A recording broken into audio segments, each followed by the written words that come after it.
Welcome to my channel. आज हम पढ़ने वाले हैं प्रेशर मेजरमेंट के बारे में। प्रेशर मेजरमेंट क्या होता है in physical science and symbol of for pressure P and the SI unit for measuring pressure is pascal, जिसको हम पी ए से नोटेट करते हैं।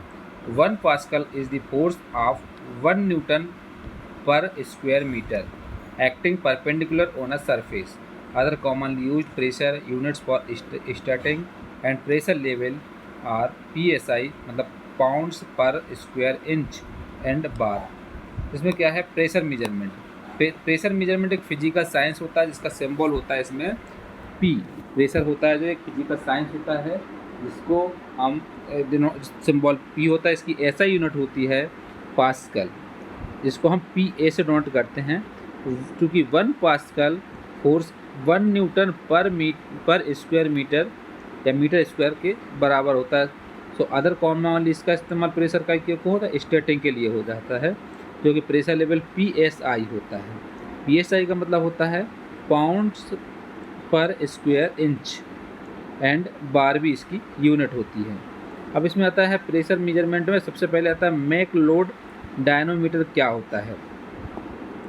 सो a McLeod gauge is a scientific instrument used to measure very low pressures down to 10⁻⁻⁶ torr, 0.133 megapascal. It was invented in 1874 by Herbert Macleod, 1841 to 1923.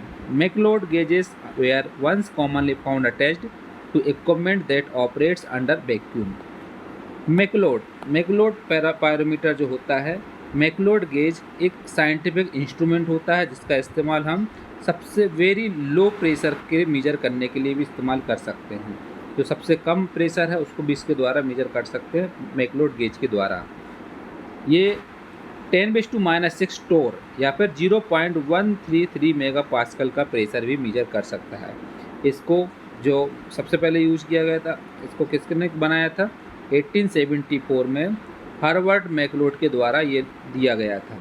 1841 to 1923 McLeod gauges जो commonly used होता है equipment को operate करने में, vacuum equipment को operate करने में इसका इस्तेमाल होता है। तो इसमें हो जाएगा मैकलोड पायरोमीटर हो जाएगा।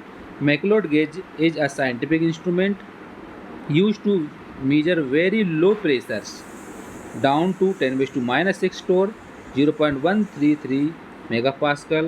It was invented in 1874 by Herbert Macleod, 1841 to 1923. Macleod gauges were once commonly found attached to equipment that operates under vacuum. इसका ये डायग्राम है, इस डायग्राम को जानेंगे। इस डायग्राम के द्वारा हम मैकलोड पायरोमीटर को समझ सकते हैं। ये डायग्राम है।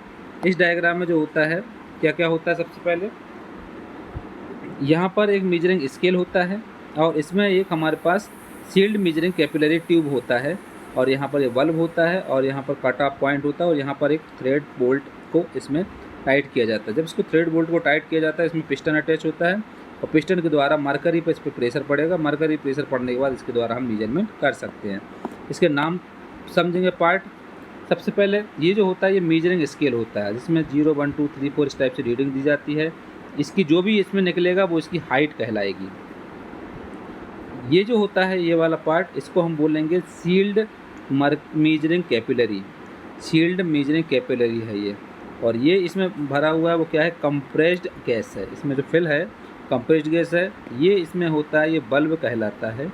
और यहाँ होता है कट ऑफ पॉइंट, जिसमें मिक्स रहता है मरकरी और उसका बल्ब का। इसके अलावा यहाँ देखें तो ये होता है unknown pressure gas. Unknown pressure gauge है P1 जो कि यहाँ से इन हो रही है। और ये जो है रेफरेंस पॉइंट है, इस रेफरेंस पॉइंट को देखना पड़ेगा। जो रेफरेंस पॉइंट में कटेगा बढ़ेगा, इसके द्वारा हम स्केल के द्वारा मेजरमेंट कर सकते हैं। ये इसमें रेफरेंस कैपिलरी होता है। क्या होता है? Reference capillary. और ये होता है रेफरेंस कॉलम। और ये होता है थ्रेडेड बोल्ट। यहाँ होता है पिस्टन, ये मरकरी होता है और ये सिलेंडर या मरकरी रिजर्व वायर होता है। अब इसमें वर्क कैसे करता है उसके बारे में जानते हैं। इसमें क्या करते हैं हम, इसमें कुछ इसमें मरकरी को फिल करते हैं। मरकरी के अलावा इसमें कुछ कंप्रेस्ड गैस को फिल करते हैं। अब इसमें क्या होता है, जब अननोन प्रेशर गेज होता है P1, इसको हम यहाँ से प्रेशर जनरेट करते हैं, जो कि इसमें प्रेशर जनरेट करने के बाद यहाँ से प्रेशर आएगा यहाँ पर जिसमें हम करेंगे। इसमें क्या करते हैं, जब ये जो होता है इसमें मरकरी को डाला जाता है और इसमें पिस्टन के द्वारा थ्रेड को टाइट किया जाता है। जब इसको टाइट करेंगे, टाइट करने के बाद इसमें प्रेशर नीचे की तरफ आएगा, जिसके द्वारा प्रेशर बढ़ने के बाद यहाँ इस पर प्रेशर आएगा और इस पर प्रेशर आएगा और इस पर प्रेशर आने के बाद, और यहाँ पर जो होता है वो अननोन प्रेशर होता है। सो अननोन प्रेशर भी यहाँ से आता है और ये दोनों प्रेशर मिल करके यहाँ पर एक दबाव बनाता है, जिसके द्वारा ये जो बॉटल जो surface measuring sealed measuring capillary होता है, तो इसको क्या करता है, जो लेवल वाला होता है रेफरेंस कैपिलरी होता है, रेफरेंस कैपिलरी के द्वारा यहाँ से हम स्केल को रीडिंग कर लेते हैं कितनी हाइट पे आ रहा है। जो हाइट रहती है उसके हिसाब से इसमें हम प्रेशर को मेजर करते हैं। जैसे जैसे हम इस थ्रेड को बोल्ट को हम टाइट करेंगे, वैसे वैसे इसमें प्रेशर बढ़ेगा तो ये इसका जो लेवल है वो ऊपर की तरफ जाएगा, तो ऊपर की तरफ जाएगा तो यहाँ से हम इसमें स्केल के द्वारा रीडिंग निकाल लेंगे कि ये कितना लेवल गया, कितना प्रेशर लग रहा है। अब अगर हम इसका अपोजिट करते हैं, रोटेट कराते हैं, तो इसके प्रेशर अगर इसको हम अपोजिट पार्ट करते हैं तो इसका प्रेशर क्या होगा, डाउन होगा, सब डाउन होगा यहाँ से। तो डाउन होने के कारण इसका भी सब कुछ डाउन हो जाएगा। इसके द्वारा क्या होगा, यहाँ पर इसका ये भी कम होना चालू होगा। जब इसका लेवल कम हो जाएगा तो कम वाली भी हम इसमें निकाल सकते हैं, जो कि वैक्यूम प्रेशर कहलाएगा। इसके द्वारा हम वैक्यूम प्रेशर को निकाल सकते हैं, कम से कम प्रेशर को भी मेजर कर सकते हैं। तो ये एक डायग्राम होता है। अब इस डायग्राम के द्वारा हम इसमें समझते हैं। मैकलोड गेज है, मैकलोड गेज में सबसे पहले डायग्राम बनाएंगे, थ्रेड बनाएंगे। तो ये थ्रेडेड बोल्ट होता है, यहाँ इसके साथ में अटैच होता है पिस्टन होता है, और ये जो होता है ये होता है मरकरी, इसमें फिल होती है, जो आपको डाल के दिख रही है मरकरी है। और ये कहा होता है सिलेंडर होता है, जो कि मरकरी रिजर्वायर में अटैच होती है। यहाँ पर कट ऑफ पॉइंट होता है, कट ऑफ पॉइंट मतलब ये मरकरी और इसको जोड़ के रखता है, और ये बल्ब पॉइंट होता है, बल्ब होता है। इसके अलावा यहाँ जो होती है कंप्रेस्ड गैस होती है यहाँ पर, और इसमें जो अटैच होती है वो होती है सील्ड मेजरिंग कैपिलरी होती है, और ये होता है मेजरिंग स्केल, जिसमें हम हाइट के द्वारा मेजर कर सकते हैं। और यहाँ देखा जाए तो ये होता है रेफरेंस पॉइंट, और यहाँ होता है अननोन प्रेशर गैस P1। यहाँ पर रेफरेंस कैपिलरी होता है, ये रेफरेंस कॉलम होता है।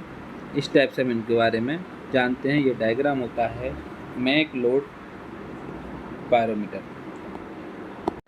अब इसका वर्किंग प्रिंसिपल क्या होता है, वर्किंग प्रिंसिपल के बारे में जानेंगे।